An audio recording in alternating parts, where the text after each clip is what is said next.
Assalamualaikum warahmatullahi wabarakatuh.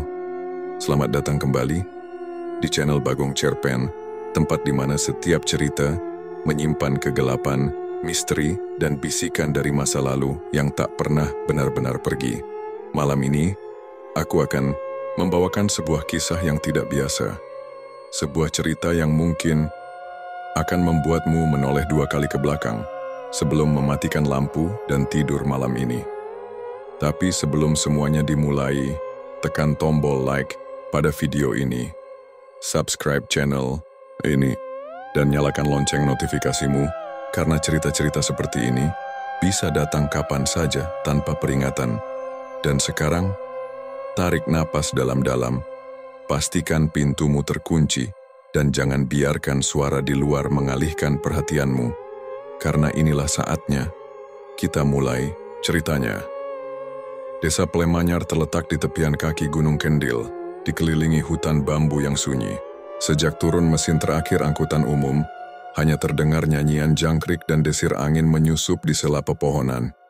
Matahari merah keemasan perlahan merunduk, kabut tipis berseliweran di permukaan sawah. Inilah saat paling rawan, ketika siang hampir menyerah dan malam mengintai dengan lembut. Alif tiba di balai desa pada sore itu. Sekumpulan lelaki paruh baya sedang menggosok pelipis, berbincang serius tentang musibah yang menimpa warga beberapa pekan lalu. Saparan kerbau hilang, mendadak tanaman padi reot tanpa sebab. Rini menyambutnya dengan senyum tipis, matanya sesaat berkelip gugup. "Alif, kamu siap?" "Siap.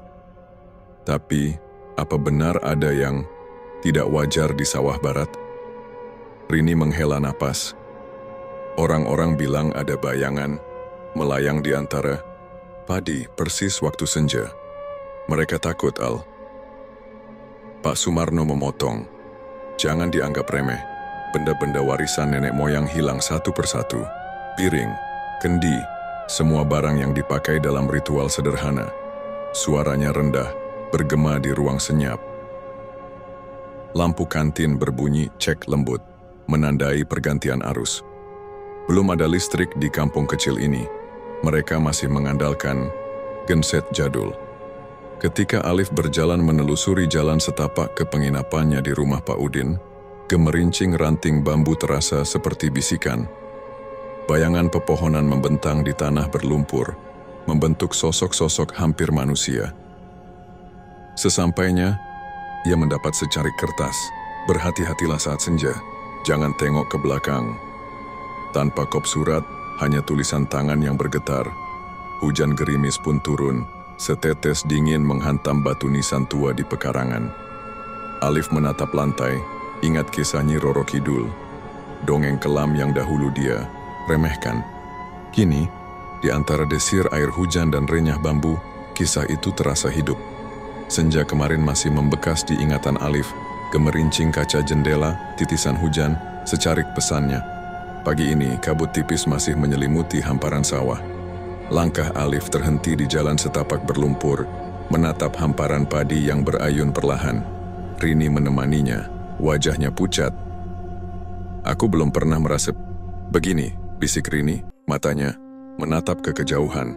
Alif mengerutkan kening. "Apa maksudmu?" "Dulu waktu kita kecil aku pernah mendengar suara nyanyian lirih saat memetik padi. Tapi saat itu aku kira angin. Sekarang suaranya lebih nyata." Mereka menelusuri jejak kaki di lumpur yang terbelah rapat, kadang menjerat sepatu. Setiap gesekan serangga di daun, setiap jangkrik yang menggerenyi rasanya membisikkan sesuatu.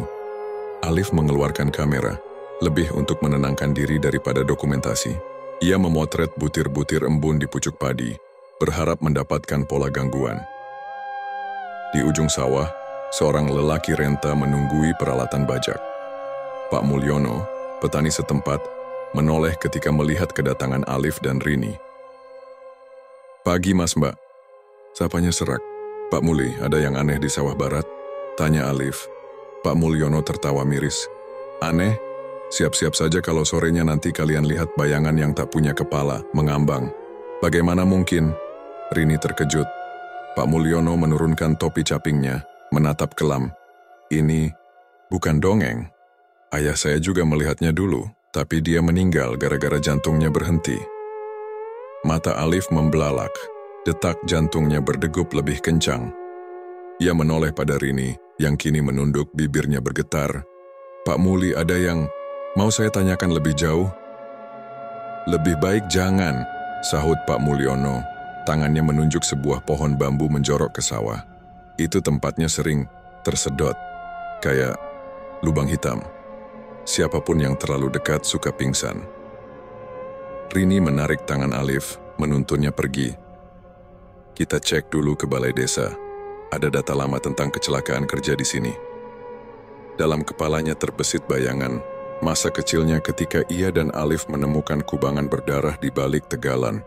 Mereka pura-pura tidak melihat, tak ingin dibebani masalah orang dewasa. Kembali ke balai desa, Alif membuka buku catatan lama di rak kayu. Lontar basah yang disimpan Pak Sumarno bergambar tanda menyerupai wajah yang terbelah. Ini mirip, gumam Alif. Di margin tulisan tua tertera kata penghadangan jiwa. Ia memotret sambil mengerutkan alis. Saat malam turun, Alif kembali ke penginapan.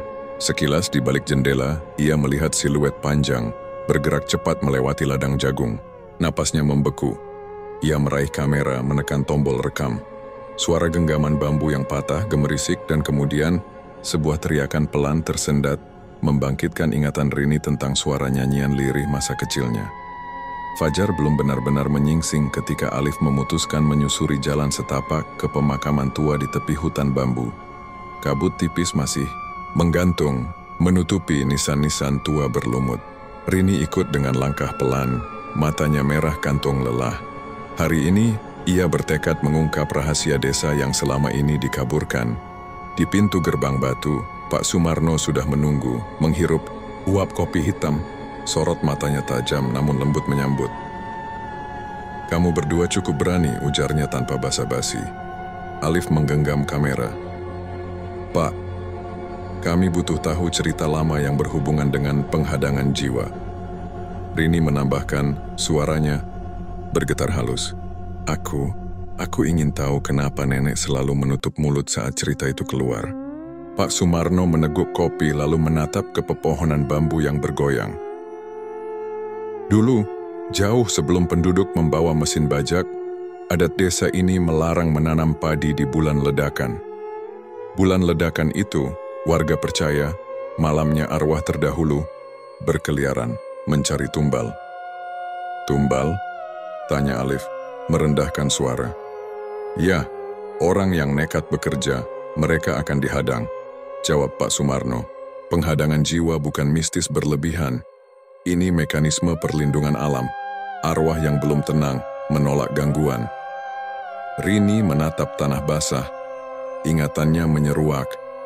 Waktu ia kecil, neneknya sering berbisik di telinganya. Jangan ke sawah setelah maghrib. Jangan lihat bayangan bergerak. Lalu malam itu ia dan Alif dikejar bayangan tanpa kepala, berbisik lirih memanggil namanya. Mereka memasuki area nisan kuno, deretan batu alam yang rendah, berlumut. Di salah satu nisan ukiran wajah setengah sirna, matanya terukir ekspresi minta tolong. Ini kuburan Sutojoyo, kata Pak Sumarno. Dia ketua tani pertama, dihukum adat karena melanggar pantangan. Padi gagal panen, hewan ternak mati, desa rugi besar. Konon, fenomena itu bukan kebetulan. Alif menyorot kameranya mendapati retakan halus pada batu. Pak, apakah ini retakan alami atau akibat benturan? Retakan ini muncul tiba-tiba tahun lalu, jawab Pak Sumarno. Sejak itu gangguan makin parah, barang-barang pusaka, raib, petugas genset mogok, bahkan ada yang tiba-tiba pingsan. Ia menarik napas panjang, lalu menepuk bahu Rini.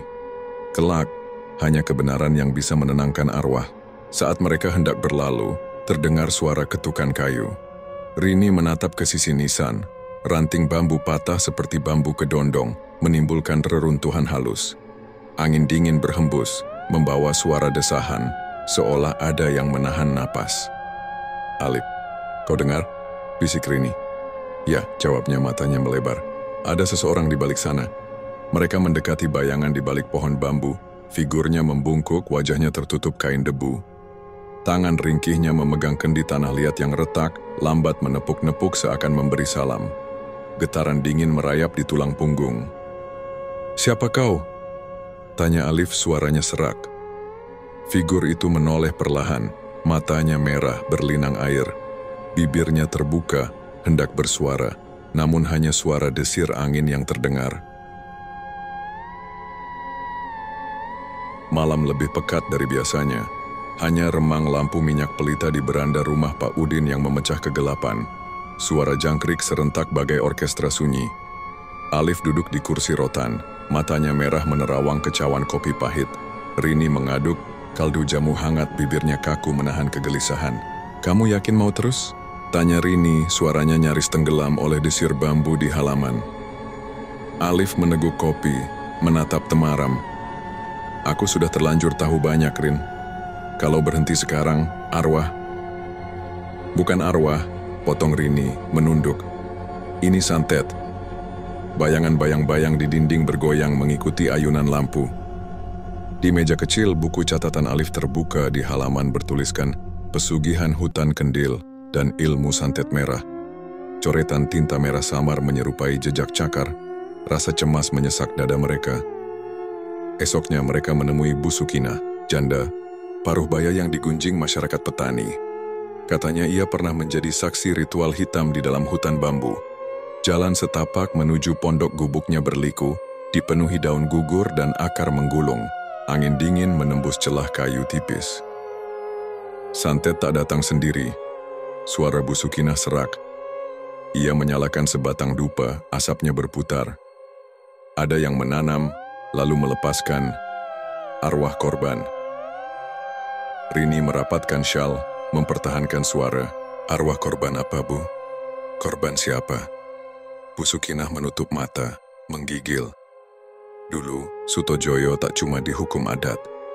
Ia dituduh mengorbankan istri dan anak demi pesugihan, agar panen tak surut. Darah mereka menumpah di lembah, arwahnya berkumpul terjerat dendam.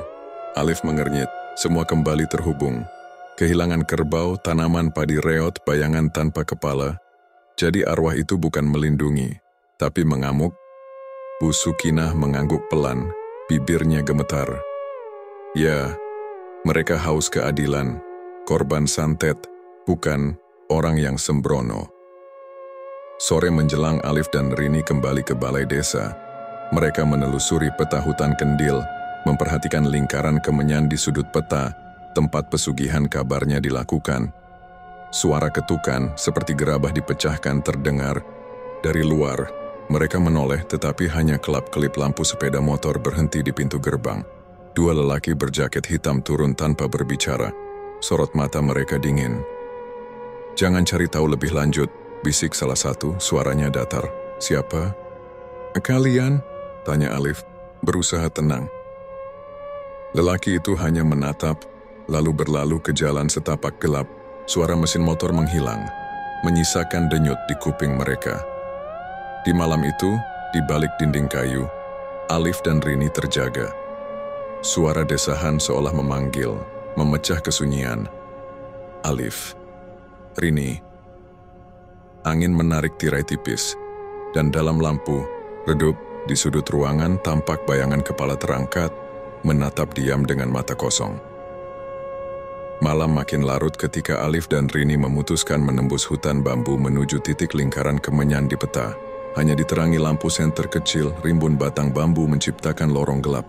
Setiap langkah tergesa, tanah lembab merembes ke atas sepatu. "Rin, kamu dengar itu?" Rini terdiam, menatap ke arah suara gemeretak daun kering. Seperti jeritan pelan. Mereka berdua berhenti, menahan napas. Suara itu berganti dengung lirih. Nyanyian wanita menyayat hati, entah berasal dari mana. Alif menggenggam tangan Rini, berusaha menenangkan. Jaga lampu tetap menyala. Menjelang sebuah lapangan kecil, mereka menemukan bekas lingkaran kemenyan. Puntung kemenyan gosong, pecahan kendi, dan beberapa helai kain putih bernoda tanah. Di tengah, jejak darah kering membentuk pola setengah lingkaran. Rini menunduk, wajahnya pucat. "Darah, Ini bukan baru. Tiba-tiba senter Alif memantul ke arah semak, menyingkap tulang kecil yang tertutup lumut. Napas mereka tertahan. "Tulang, anak-anak," bisik Rini. Suaranya bergetar. Alif tak berani menjawab, hanya menekan tombol kamera untuk merekam. Dari kejauhan, terdengar dentum pelan, seperti bambu yang dipukul. Suara itu mendekat, teratur, terkadang putus. Alif dan Rini berpandangan, lalu melangkah menjauh perlahan. Namun jalan balik tampak berubah. Akar bambu menjalar, jejak kaki mereka tertutup daun. Di antara pohon muncul sosok perempuan setengah transparan, berbalut kain kebaya lusuh, menatap kosong. Rambutnya panjang, berantakan, air matanya mengalir. Tanpa suara, perempuan itu mengangkat tangan menunjuk ke arah barat. "Tolong, hentikan," desisnya serak. Rini mendekat, berani meski gemetar. "Siapa kamu? Apa yang harus kami hentikan?" Perempuan itu membuka mulut, bibirnya bergerak pelan, tapi hanya samar terdengar kata dendam. Lalu ia menghilang di telan kabut. Alif menoleh, napasnya memburu. "Rin, kita harus pulang cari Pak Sumarno. Ini terlalu berbahaya." Namun Rini menggenggam lengan Alif. "Tidak, kita harus tahu siapa perempuan itu. Dia korban pesugihan, kan?" Suaranya mantap meski mata merah. Saat mereka berdua melangkah lebih jauh, dua motor tanpa lampu mendekat sembunyi-sembunyi. Dua lelaki berjaket hitam yang dulu memberi peringatan. Seketika, sosok kepala terangkat dari balik rumput tinggi, menatap dingin. Ketiadaan lehernya membuat jantung Alif hampir copot. "Bantu dia, hentikan ritual," teriak sosok tanpa kepala sambil merentangkan tangan. Lelaki berjaket hitam membisu, lalu salah satu menutup mulut temannya. Mereka bergetar, seperti tersentuh rasa bersalah. Alif menambah jarak, menyalakan lampu senter lebar. Bayangan kepala itu semakin dekat, berdenyut di udara dingin. Rini menunduk, menatap darah kering. "Mari kita selesaikan sebelum lebih banyak yang jadi korban." Malam itu mereka pulang membawa petunjuk baru. Bukan melawan arwah, melainkan mengubur dendam manusia di balik bayang-bayang bambu. Matahari tergelincir di balik deretan bambu, menciptakan bayangan memanjang di jalan setapak desa. Alif dan Rini tiba di rumah Pak Sumarno, membawa rekaman ritual di hutan bambu dan potongan kendi keramik yang retak. Di Serambi, sesepuh desa itu telah menyiapkan dupa, kentongan kecil, dan secarik kertas berisi peta kuno. "Ini peta usang yang diperoleh leluhur kita," ucap Pak Sumarno pelan, suaranya serak oleh usia. "Lingkaran kemenyan di peta ini terhubung ke 5 titik, tempat korban pesugihan dikubur diam-diam." Rini menatap peta, jarinya menelusuri garis retak. "Tapi 1 titik belum kami temukan. Itulah yang harus kalian cari sebelum malam pekat datang," lanjut Pak Sumarno meneguk kopi pahit. "Dalang santet ada di antara kita. Ia memanfaatkan kesedihan keluarga korban untuk menambah kekuatannya." Di balik jendela kayu, angin masuk membawa aroma tanah basah. Lampu minyak pelita bergetar, membuat bayangan daun jatuh seperti tangan-tangan kecil meraih lutut mereka. Alif mengeluarkan kamera, menyalin rekaman ritual ke flash disk kecil.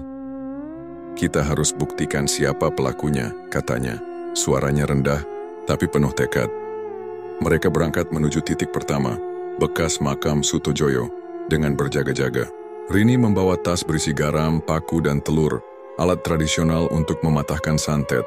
Setiap langkah di tanah lembab menimbulkan suara cerk, cerk, di bawah sepatu boot. Sesekali mereka melihat bayangan bergerak cepat di balik pepohonan bambu. Tiba di tikungan semak, terdengar suara perempuan menjerit dari jauh terpotong-potong. Alif menyalakan senter besar, menembus kegelapan. "Rin, dengar itu?"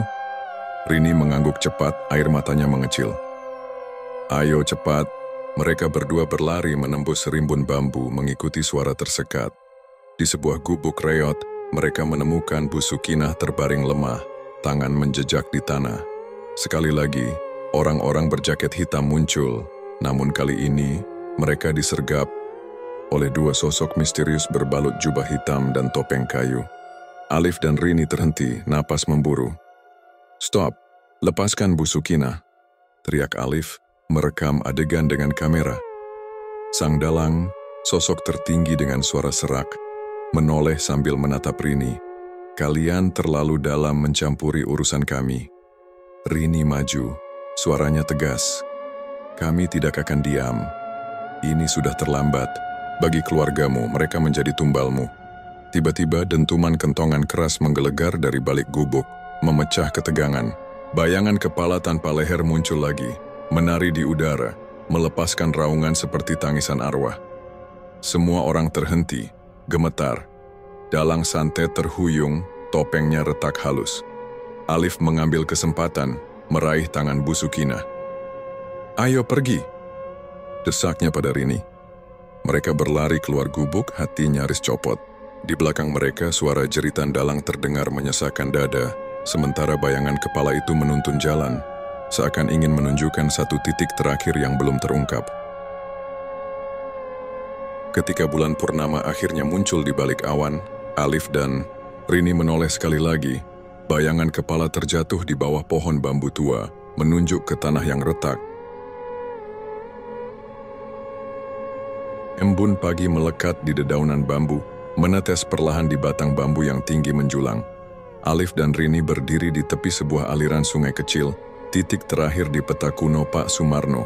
Di sisi berlawanan, tanah gembur tampak baru digali. Jejak cangkul samar memenuhi permukaan berlumpur.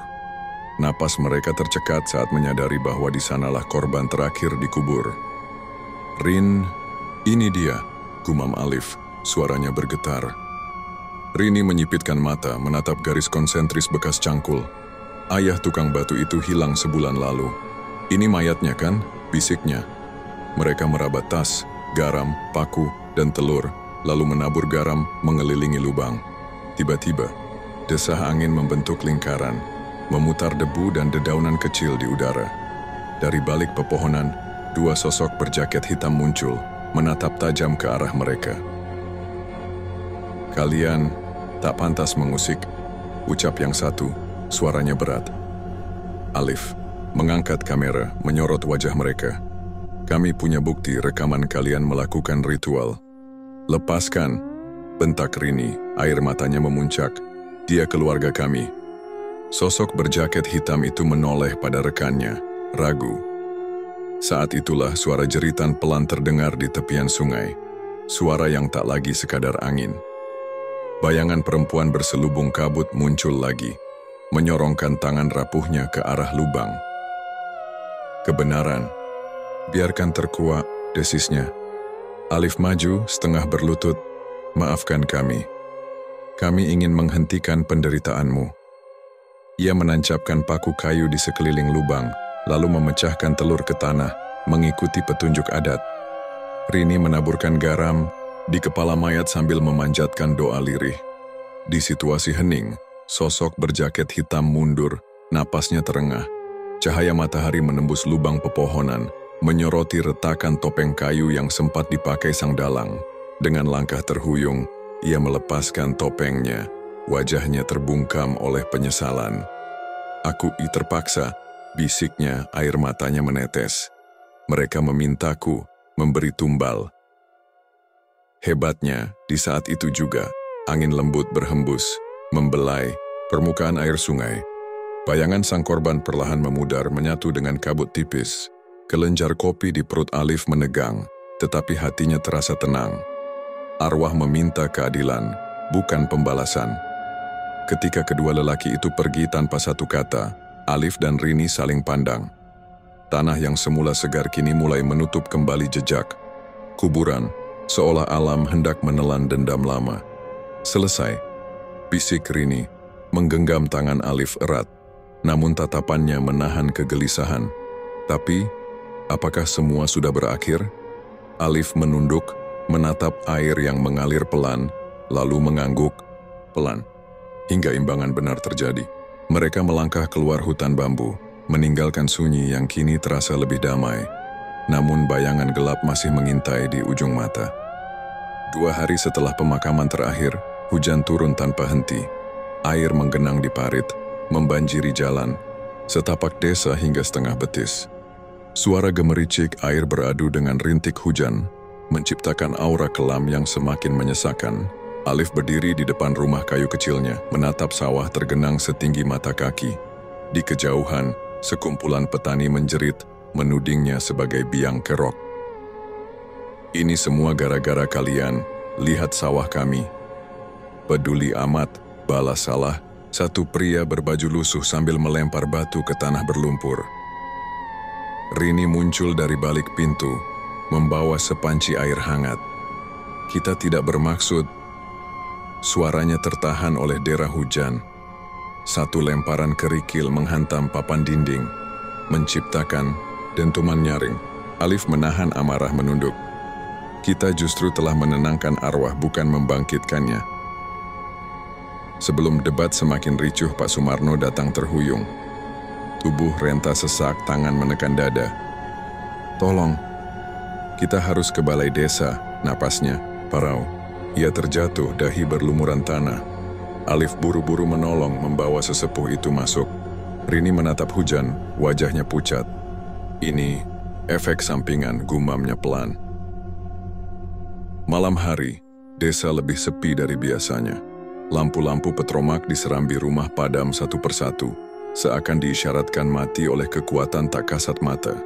Dalam kegelapan, Alif terjaga oleh suara tangisan anak kecil. Ia menyalakan lampu senter, menelusuri koridor rumah. Di sudut ruang tamu, wujud bayangan kecil terbungkus jas hujan mini, menangis pelan. Namun Rini menegurnya. "Alif, itu hanya kelalaianmu. Kita membantu banyak arwah, bukan bayi." "Tapi, aku yakin ada sesuatu di sini," balas Alif. Serak. Tatkala mereka mendekat, bayangan itu lenyap, menyisakan genangan air di ubin kayu. Di atas pintu, satu simbol paku, garis melintang dan 3 titik di atasnya, terukir kasar dengan darah kering. Rini terkejut. "Ini tanda pesugihan merah." Ia meraih tas, mengambil garam. "Kita harus bersiap." Keesokan pagi, balai desa dipenuhi warganya. Air masih tergenang, bau anyir menyengat hidung. Pak Sumarno duduk di kursi serambi, tubuhnya lemah. Alif berdiri di hadapannya, mencoba menjelaskan. Ritual itu membersihkan dendam, bukan menambah petaka. Seorang ibu menjerit, air matanya turun. "Anakku tewas tenggelam. Bukankah ini kutukan kalian?" Jeritan itu membuka duka lain. Warga saling dorong, menuntut pertanggungjawaban. Alif berusaha menenangkannya. Rini mengurai suaranya lirih. Namun, di luar jendela, bayangan kepala tanpa leher muncul lagi, berjalan perlahan, menatap wajah mereka dengan kosong. Sunyi seketika, tenggelam dalam gelombang histeris. Ketika mereka kembali ke rumah, hujan telah berhenti. Namun tanah di depan pintu bergetar pelan, membentuk retakan halus. Dari sana, terdengar bisikan berulang. "Beri keadilan, atau kita semua akan tenggelam." Alif menggenggam tangan Rini. Napas mereka selaras. Desahan angin terakhir menutup pintu malam. Konflik belum usai, petaka baru saja dimulai. Kabut tipis merayap di halaman balai desa saat Alif dan Rini tiba pagi-pagi buta, membawa bekal dupa, garam serta flash disk berisi rekaman ritual. Langkah mereka tergesa. Hari ini adalah hari paling menentukan. Warga berkumpul di serambi, wajah kelelahan dan muram.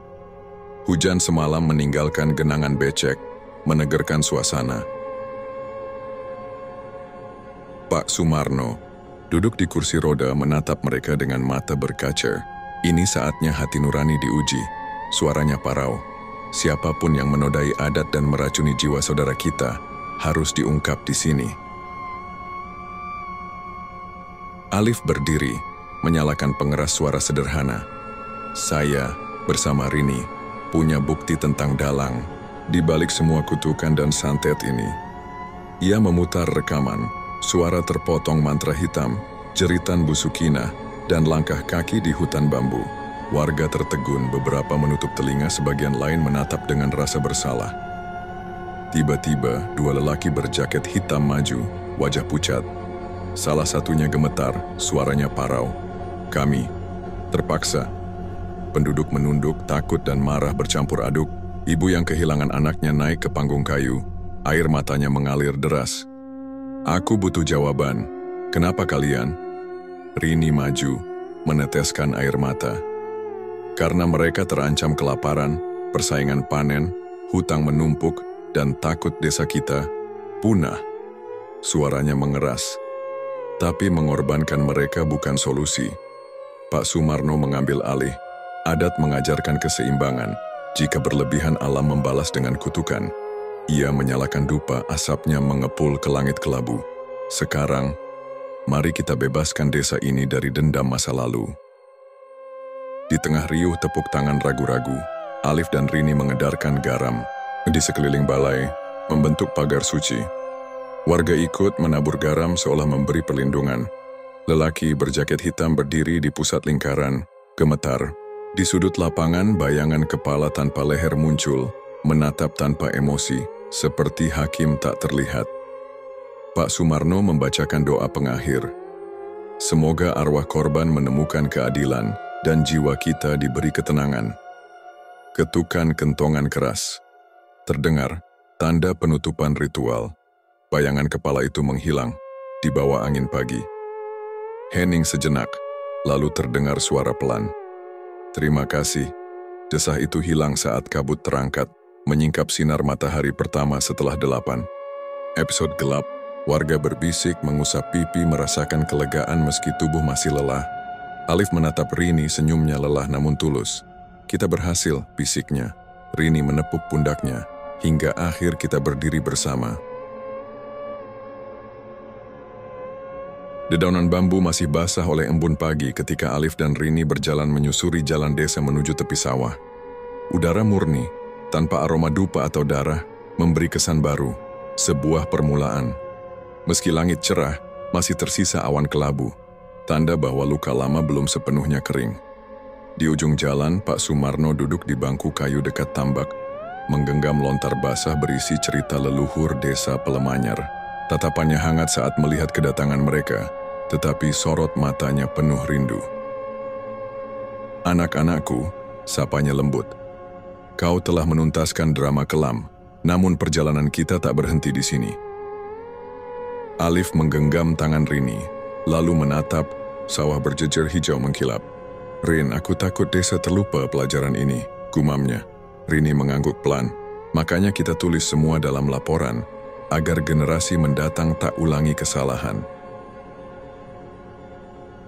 Mereka bertiga berjalan ke balai tani yang kini sudah bersih dari noda lantai. Warga yang sebelumnya mencaci kini mengangguk hormat, membawa hasil panen, beras dan sayur segar. Seorang ibu tua menghampiri, menyerahkan seikat bihun kering. Untuk lauk anak cucu yang selamat, katanya. Suaranya bergetar oleh haru. Di dalam balai, Alif membuka lontar tua yang diikat Rami. Ia membaca sepotong kalimat. Ketika manusia dan alam berdamai, maka arwah akan tenang. Ketika keserakahan muncul, maka kutukan menghampiri. Rini menambahkan, adat adalah penjaga keseimbangan. Kita harus jaga dan hormati. Sore menjelang, mereka menyiapkan prosesi kecil di pinggir sawah. Jajaran lampion kertas digantung di bambu lontar, menuntun cahaya ke permukaan air genangan. Warga berkumpul, membawa sesajen sederhana, jagung rebus, kopi tubruk, dan bunga melati. Bersama-sama mereka memanjatkan doa syukur untuk korban masa, lalu dan petani yang gugur. Pak Sumarno memukul kentongan sekali, menandai pelepasan energi dendam. Angin menyapu permukaan lampion, membuatnya berkelip lembut. Suara jangkrik menggema kembali seperti nyanyian penghormatan. Semoga arwah Sutojoyo, korban pesugihan, dan semua yang hilang menemukan ketenangan, doanya pelan. Di bawah sorot lampion pertama, Alif dan Rini berdiri berdampingan.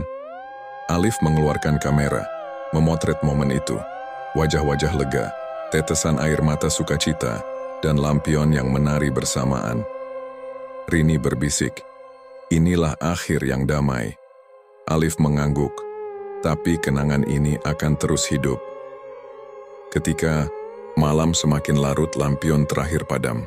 Hanya sisa cahaya bulan yang menyinari desa. Alif dan Rini menatap langit meresapi sunyi yang berbeda, bukan lagi penuh jeritan arwah, melainkan kedamaian yang pernah hilang. Di kejauhan, detik kentongan terakhir bergema di antara pepohonan bambu, menutup bab panjang penderitaan.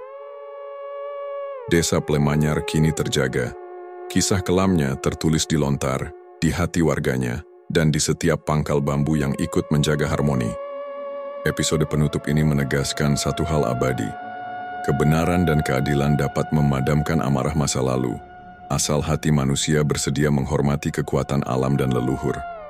Malam itu, di bawah sinar rembulan, desa bersiap menyongsong hari baru, tanpa bayangan santet, tanpa bisikan dendam, hanya kenangan yang membawa pelajaran.